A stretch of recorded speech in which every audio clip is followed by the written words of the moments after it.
Hello student, polity की revision श्रृंखला में आपका स्वागत है, जिसमें हम पढ़ रहे हैं भारतीय संविधान एवं राज्य व्यवस्था, जिसमें संघीय विधायिका को पढ़ रहे हैं। जिसमें संघीय विधायिका का हमने अभी पहला पार्ट पढ़ा, जिसमें लोकसभा, राज्यसभा तथा विधेयकों के संदर्भ में विस्तृत चर्चा की। अब इसका ये दूसरा पार्ट आता है, जिसमें हम पढ़ते हैं, इसके अंतर्गत पढ़ेंगे संसद में बजट संबंधी प्रक्रिया, विभिन्न प्रकार की निधियों के बारे में, संसद के सत्र एवं सत्रावसान, लोकसभा के विघटन के बारे में, संसद के कामकाज के बारे में, विभिन्न प्रस्ताव और संकल्प के बारे में, संविधान में संसदीय विशेषाधिकार के बारे में, संसदीय समितियों के बारे में और संसद की प्रमुख स्थायी समितियों के बारे में विस्तृत परिचर्चा करेंगे। तो हम पढ़ते हैं सबसे पहले संसद में बजट संबंधी प्रक्रिया के बारे में। संविधान में बजट के लिए वार्षिक वित्तीय विवरण अभिव्यक्ति का प्रयोग किया गया है। किसका प्रयोग किया गया है? वार्षिक वित्तीय विवरण का। अनुच्छेद 112 में राष्ट्रपति को यह कर्तव्य सौंपा गया है कि वह प्रत्येक वित्तीय वर्ष में भारत सरकार की अनुमानित प्राप्तियों तथा व्ययों का विवरण संसद के दोनों सदनों में प्रस्तुत कराएगा। बजट पेश करने के कुछ दिन पूर्व सरकार दोनों सदनों के समक्ष आर्थिक सर्वेक्षण प्रस्तुत करती है, जिससे पता चलता है कि पिछले वित्तीय वर्ष में सरकार के बजट अनुमान किस हद तक सही रहा है। बजट में दो तरह के व्यय अलग अलग दिखाए गए हैं, जिसमें पहला आता है भारत की संचित निधि पर भारित व्यय और दूसरा आता है भारत की संचित निधि से किए जाने वाले व्यय आते हैं। जिसमें दोनों में अंतर यह होता है कि संचित निधि पर भारित व्ययों के संबंध में कोई मतदान नहीं किया जाता और इन पर केवल चर्चा की जा सकती है, और शेष व्ययों के संबंध में संसद में चर्चा भी होती है और उनका लोकसभा में मतदान द्वारा पारित होना जरूरी होता है। तो इसमें कौन दो तरह के व्यय होते हैं? एक तो आता है भारत की संचित निधि पर भारित व्यय और दूसरा आता है भारत की संचित निधि से किए गए व्यय होते हैं। भारत की संचित निधि पर भारित व्ययों के संबंध में कोई मतदान नहीं किया जाता, इस पर सिर्फ चर्चा होती है, और शेष व्ययों के संबंध में संसद में चर्चा भी होती है, उनका लोकसभा में मतदान द्वारा पारित होना जरूरी भी होता है। भारित व्ययों में ऐसे व्यय शामिल किए जाते हैं जो संवैधानिक पदों पर आसीन व्यक्तियों की वेतन आदि की सुरक्षा से जुड़े होते हैं या फिर भारत सरकार की साख को प्रभावित कर सकते हैं, और इन व्ययों को राजनीतिक दबावों से दूर रखने के लिए व्यवस्था की गई है और इन पर मतदान नहीं होगा। यह भारत व्ययों के संबंध में है। अब बजट पारित करने की प्रक्रिया के बारे में पढ़ते हैं कि बजट पारित करने की प्रक्रिया को कितने चरणों से होकर गुजारता है।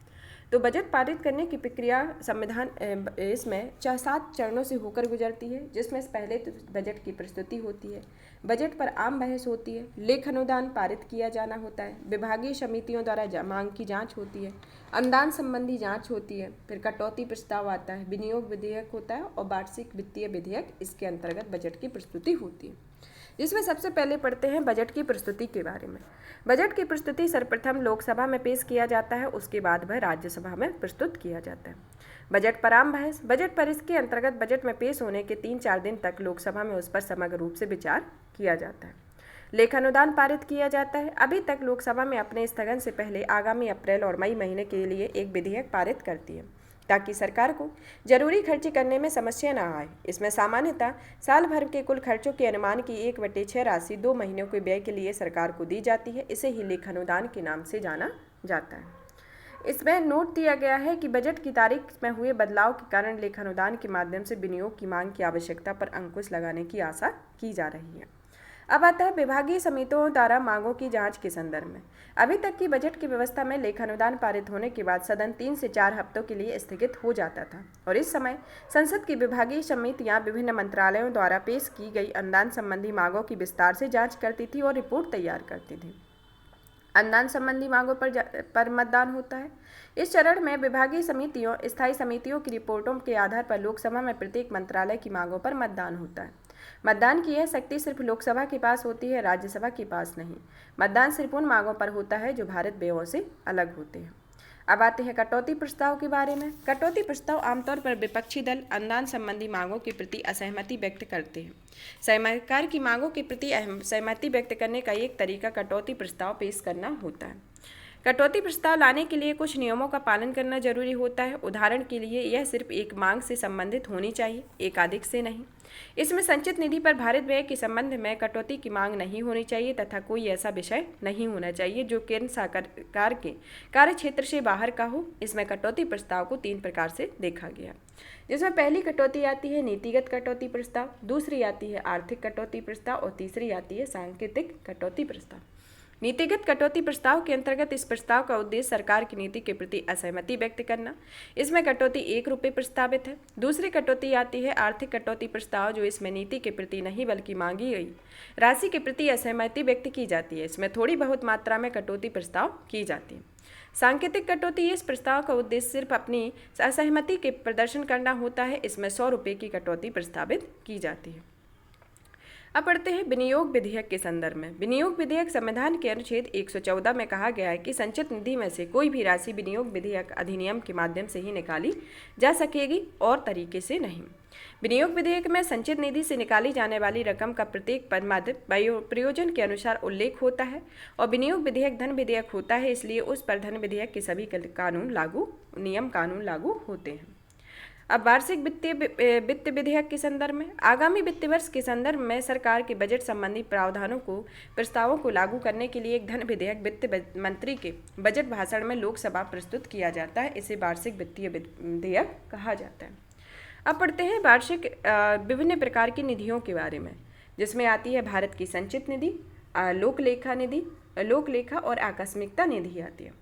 जिसमें भारत की संचित निधि के संदर्भ में इसकी चर्चा अनुच्छेद 266 के अंतर्गत की गई है, जिसमें भारत सरकार को प्राप्त होने वाले सारा राजस्व, ऋण अदायगी से प्राप्त होने वाला सारा धन इसी में जमा किया जाता है और भारत सरकार के सभी खर्चे भी सामान्यतः इसी निधि के माध्यम से होते हैं। इस निधि में कोई भी धन विधेयक तभी निकाला जाता है जब संसद ने विनियोग अधिनियम या अनुपूरक अनुदान संबंधी अधिनियम पारित कर दिया हो। विनियोग विधेयक का किसमें जिक्र किया गया? अनुच्छेद 114 में, जिसमें कहा गया है कि संचित निधि में से कोई भी राशि जब निकाली जाती है तो वह विनियोग माध्यम से निकाली जाएगी, विनियोग विधि अधिनियम के माध्यम से निकाली जाएगी, वरना नहीं। तो इसी में जो संचित निधि है उसमें कहा गया है कि अगर कोई धन राशि निकाली जाएगी तो वह विनियोग अधिनियम या अनुपूरक अनुदान या संबंधी अधिनियम पारित किया गया हो, तभी यह राशि निकाली जाएगी। संवैधानिक पदों पर आसीन पदाधिकारियों के वेतन भत्ते इत्यादि इसी पर निर्भर होते हैं और ऐसे व्ययों को भारित व्यय कहा जाता है तथा उनके संबंध में लोकसभा में मतदान नहीं होता है। भारत की लोक लेखा समिति के संदर्भ में इसकी चर्चा संविधान के अनुच्छेद 266 में की गई है। इसकी चर्चा संविधान के अनुच्छेद 266 में की गई है, जिसमें संचित निधि में जो राशियां शामिल होती हैं उसके अलावा सभी सार्वजनिक राशियां भारत के लोक लेखा में जमा होती हैं। मोटे तौर पर इसका संबंध बैंक जमा राशियां, बचतों, भविष्य निधि जमा राशियां इत्यादि इसके अंतर्गत इसमें शामिल होती हैं। इस खाते से धन निकालने के लिए सरकार को संसद की मंजूरी की आवश्यकता नहीं होती। अब पढ़ते हैं भारत की आकस्मिकता निधि के बारे में। यह निधि संविधान के अनुच्छेद 267 के अंतर्गत संसद को अधिकार दिया गया है कि वह भारत की आकस्मिकता निधि नाम से ज्ञात होने वाली एक निधि की स्थापना कर सकेगी और इस निधि का उद्देश्य यह होगा कि जब तक किसी आकस्मिक खर्च के लिए संसद ने सरकार को प्राधिकृत न किया हो तब तक राष्ट्रपति उसमें आवश्यक धनराशि सरकार के अग्रिम के तौर पर दे सकेगी। यह निधि राष्ट्रपति के अधिकार में रहती है और इसे संचालित करने के लिए संसदीय कार्यवाही की आवश्यकता नहीं होती। इसे अनुच्छेद 267 द्वारा प्राप्त अधिकार के अनुसार संसद ने 1950 में भारत की आकस्मिकता निधि अधिनियम पारित किया था। तब से आकस्मिकता निधि अस्तित्व में है और राष्ट्रपति की ओर से भारत सरकार का वित्त सचिव इसका संचालन करता है। यहाँ पर हमारी विभिन्न प्रकार की निधियाँ फिनिश होती है। अब आगे पढ़ते हैं संसद के सत्र, सत्रावसान तथा लोकसभा के विघटन के बारे में। तो सबसे पहले पढ़ते हैं सत्र आहूत करना। सत्र आहूत करने के संदर्भ में संविधान के अनुच्छेद 85 के क्लॉज 1 में कहा गया है कि राष्ट्रपति समय समय पर संसद के प्रत्येक सदन को ऐसे समय या स्थान पर अधिवेशन के लिए बुलाएगा या जिससे वह उचित समझे। तो इसमें क्या कहा गया है कि राष्ट्रपति समय समय पर संसद के प्रत्येक सदन को ऐसे समय या स्थान पर अधिवेशन के लिए बुलाएगा जिसे वह उचित समझे। इसमें संसद के 2 सत्रों के माध्यम से किसी भी स्थिति में 6 महीने से अधिक का अंतराल नहीं होना चाहिए। इसका तात्पर्य है कि वर्ष में कम से कम 2 बार या सत्र का होना आवश्यक हुए। संसद के सत्र का तात्पर्य प्रथम बैठक से होता है, जिसमें सत्रावसान के बीच की अवधि होती है। इसमें वर्ष में 3 बार संसद के सत्र आयोजित होते हैं। पहला सत्र होता है बजट सत्र, जो फरवरी से मई का होता है। दूसरा आता है मानसून सत्र, जो जुलाई से सितंबर होता है और तीसरा सत्र आता है शीतकालीन सत्र, जो नवंबर से दिसंबर होता है। अब पढ़ते हैं लेम डक सत्र के बारे में। लेम डक सत्र के बारे में, यह एक नई लोकसभा के चुनाव के बाद पुरानी लोकसभा के अंतिम सत्र के लिए बैठना होता है और इस बैठक में जो सदस्य नई लोकसभा के लिए नहीं चुने गए होते हैं उन्हें लेम डक कहा जाता है। स्थगन के बारे में, स्थगन का अर्थ होता है बैठक को अस्थायी तौर पर निलंबित करना। सदन को स्थगित करने के लिए शक्ति सदन के पीठासीन अधिकारी के पास होती है, जिसमें सदन का प्रवाह सदन में विचाराधीन किसी भी विधेयक या प्रस्ताव आदि पर नहीं पड़ता, अर्थात उन सभी मामलों पर अगली बैठक में विचार किया जाता है। कभी कभी ऐसा भी हो सकता है कि सदन का पीठासीन अधिकारी सदन को स्थगित तो करे, किंतु सदन में पुनः एकत्रित होने के संबंध में कोई घोषणा ना करे। इस प्रकार के स्थगन को अनिश्चित काल के लिए स्थगन या सानडाई स्थगन भी कहा जाता है। जब सदन निश्चित काल के लिए स्थगित हो जाता है, तब भी पीठासीन अधिकारी के पास यह शक्ति रहती है कि वह सदन को निर्धारित समय से पहले भी बुला सकता है। अब पढ़ते हैं सत्रावसान के बारे में। सत्रावसान का अर्थ होता है संसद के किसी भी सत्र को समाप्त होना होता है। इसमें सत्रावसान सदन के पीठासीन अधिकारी द्वारा नहीं बल्कि राष्ट्रपति द्वारा घोषित किया जाता है। इसमें राष्ट्रपति के पास यह अधिकार होता है कि वह सत्र के दौरान भी सत्रावसान को घोषित कर सकता है। विघटन के बारे में, विघटन सत्रावसान से अलग होता है, जो सत्रावसान सदन के एक सत्र को समाप्त करता है, जबकि विघटन सदन को ही समाप्त कर देता है। विघटन सिर्फ लोकसभा का होता है, राज्यसभा का नहीं, क्योंकि राज्यसभा स्थायी सदन है। लोकसभा का विघटन करने की शक्ति भारत के राष्ट्रपति के पास दी गई है तथा संविधान के अनुच्छेद 85 के क्लॉज 2 में कहा गया है कि राष्ट्रपति समय समय पर लोकसभा का विघटन कर सकेगा। लोकसभा के विघटन के दो कारण हो सकते हैं, पहला कि उसका कार्यकाल पूरा हो गया हो, और दूसरा यदि राष्ट्रपति किसी विशेष कारण से कार्यकाल पूरा होने के पहले ही लोकसभा को विघटित करने का निर्णय लेता है, तो ऐसा तब होता है जब सरकार विश्वास प्रस्ताव या अविश्वास प्रस्ताव या किसी अन्य नीतिगत प्रश्न पर लोकसभा में पराजित हो जाती है और राष्ट्रपति को उसी लोकसभा से नई सरकार का गठन करने का व्यवहारिक प्रतीत नहीं होता है। अब होता है विघटन का विधेयकों आदि पर प्रभाव।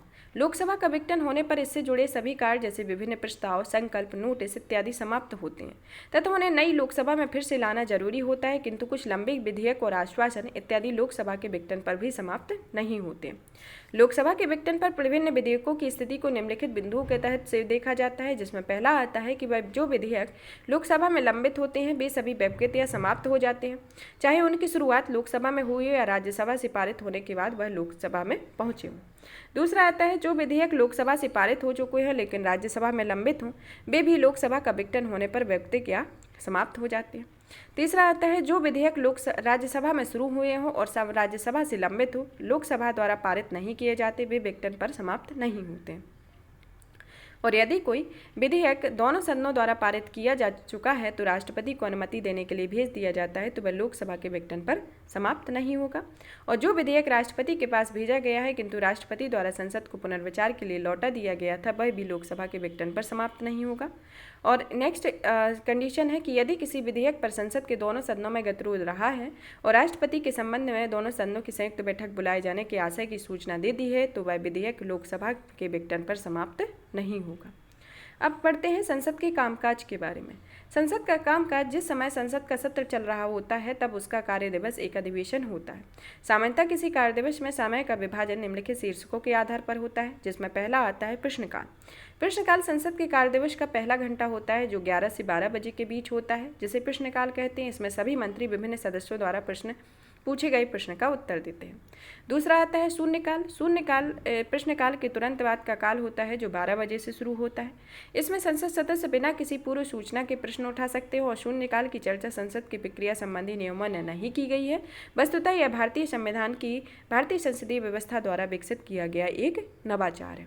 अब पढ़ते हैं विभिन्न प्रस्ताव एवं संकल्प के बारे में, जिसमें संसद की कार्यवाही में विभिन्न प्रस्ताव और संकल्प के माध्यम से चलाई जाती है। जिसमें प्रस्ताव और संकल्प का अर्थ है, प्रस्ताव का अर्थ है कि वह युक्ति जो संसद को गति प्रदान करती है। संसद में किसी भी कार्य से संबंधित कार्यवाही के प्रस्ताव के रूप में प्रस्तुत किया जाना प्रस्ताव किसी मंत्री द्वारा भी पेश किया जा सकता है और किसी प्राइवेट सदस्य द्वारा भी। इसमें नोट दिया गया है कि संकल्प प्रस्ताव से भिन्न नहीं होता है और प्रस्ताव का ही एक प्रकार होता है। जो प्रस्ताव अपने आप में पूर्ण होता है उसे प्रायः ही संकल्प कहा जाता है। संकल्प में सामान्यतः किसी मत, दृष्टिकोण, राय, उद्देश्य की पूर्ण प्रस्तुति होती है और यह उस उद्देश्य के प्रति सदन की सहमति व्यक्त करता है। विश्वास प्रस्ताव के बारे में। विश्वास प्रस्ताव लोकसभा की प्रक्रिया संबंधी नियमों में विश्वास प्रस्ताव का कोई प्रावधान नहीं है। यह प्रस्ताव मंत्रिपरिषद की ओर से लोकसभा में प्रस्तुत किया जाता है और इसके पारित होने का आशय होता है कि मंत्रिपरिषद को लोकसभा का समर्थन हासिल होता है। अविश्वास प्रस्ताव के बारे में। अविश्वास प्रस्ताव, इस प्रस्ताव की मूल प्रकृति ऐसी है कि यह विपक्ष के किसी भी सदस्य द्वारा लाया जा सकता है। अविश्वास प्रस्ताव लाने के लिए किसी विशेष आधार की आवश्यकता नहीं होती, ना ही वह अनिवार्यता किसी विशेष मुद्दे को केंद्र में रखकर लाया जाता है। इसकी विषय वस्तु सिर्फ यह होती है कि मंत्रिपरिषद को लोकसभा का समर्थन हासिल नहीं है, और यदि यह प्रस्ताव लोकसभा द्वारा पारित कर दिया जाता है तो प्रधानमंत्री तथा मंत्रिपरिषद को अनिवार्य रूप से इस्तीफा देना होता है, और इस प्रस्ताव को लाने के लिए लोकसभा में कम से कम 50 सदस्यों के समर्थन होने की आवश्यकता होती है। अब पढ़ते हैं निंदा प्रस्ताव के बारे में। निंदा प्रस्ताव भी लोकसभा में ही लाया जाता है। यह भी विपक्ष के द्वारा किसी सदस्य के द्वारा भेजा जाता है। यह सरकार कि किसी मंत्री या मंत्रियों के समूह या संपूर्ण मंत्रिपरिषद के विरुद्ध इस उद्देश्य से लाया जाता है कि उसके कुछ कार्यों या नीतियों के प्रति असहमति प्रकट की जा सकती है। यदि यह प्रस्ताव लोकसभा में पारित हो जाता है तो मंत्रिपरिषद के लिए इस्तीफा देना नहीं होता है, तो किंतु यह दबाव आता है कि वह जल्द से जल्द विश्वास प्रस्ताव या किसी अन्य माध्यम से लोकसभा में अपना बहुमत सिद्ध करे। विशेषाधिकार प्रस्ताव के बारे में।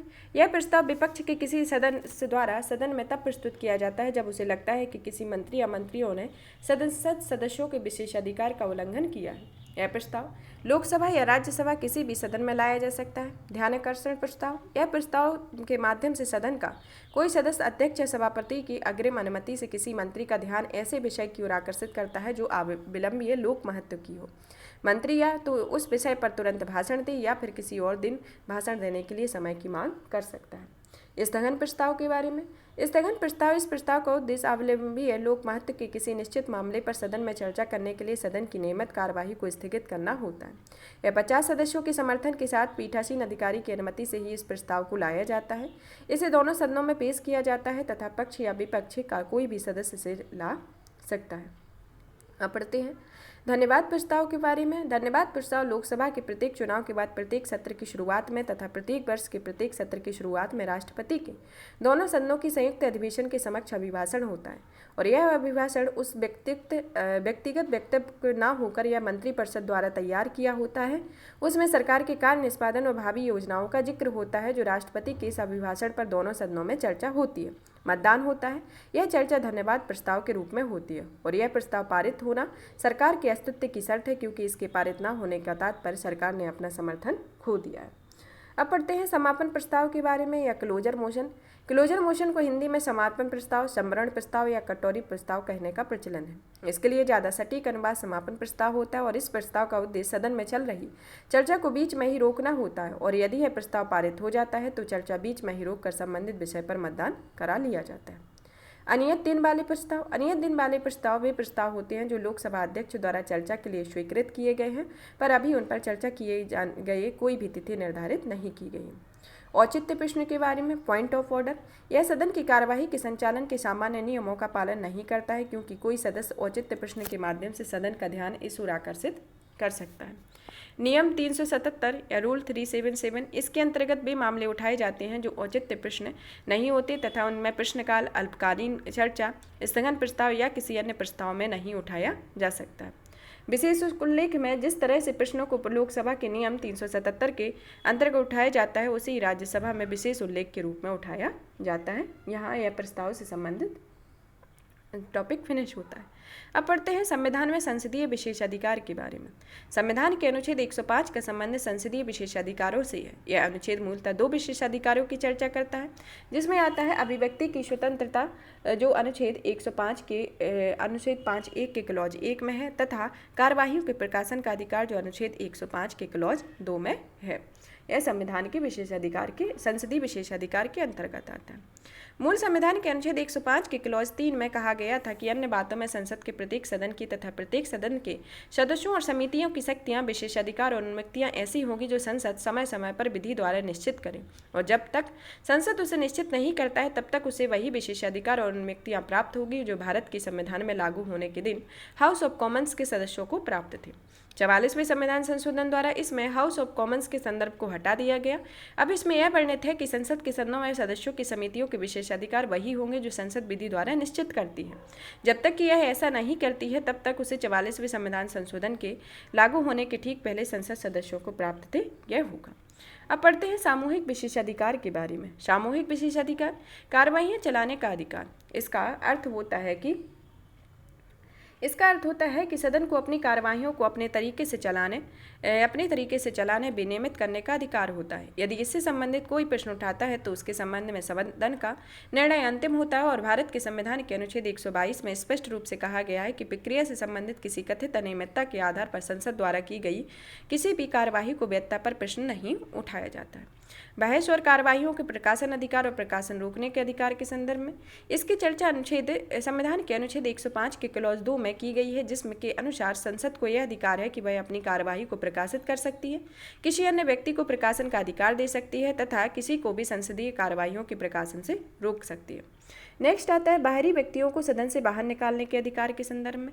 इसमें संसद के दोनों सदनों का अधिकार होता है, वह किसी भी बैठक को गुप्त सत्र में रूपांतरित कर सकती है। इस दृष्टि से यह हक है कि वह किसी भी बाहरी व्यक्ति को सदन के बाहर भेज सके।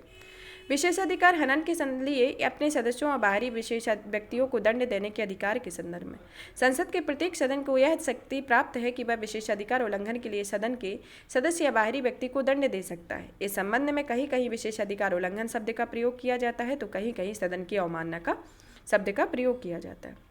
अब अपनी चार दीवारी के भीतर सभी मामलों को विनियमित करने का अधिकार के संदर्भ में प्रत्येक सदन को यह शक्ति प्राप्त होती है कि वह अपने परिसर के भीतर उत्पन्न होने वाले किसी भी विषय पर फैसला ले सके। साधारण वारंट द्वारा गिरफ्तारी के विशेषाधिकार में इसका अर्थ होता है कि सदन के प्रत्येक सदन को अपनी अवमानना या विशेषाधिकार हनन के मामले में किसी भी व्यक्ति को जेल भेजने का अधिकार होता है। सदन को यह अधिकार है कि वह यदि उसके किसी सदस्य की गिरफ्तारी हुई है तो उसे निरुद्ध किया जाता है, वह दोषयुक्त हुआ है, उसे कारावास भेजा गया है या कारावास से मुक्त किया गया है, उसकी सूचना तुरंत सदन को प्राप्त होनी चाहिए।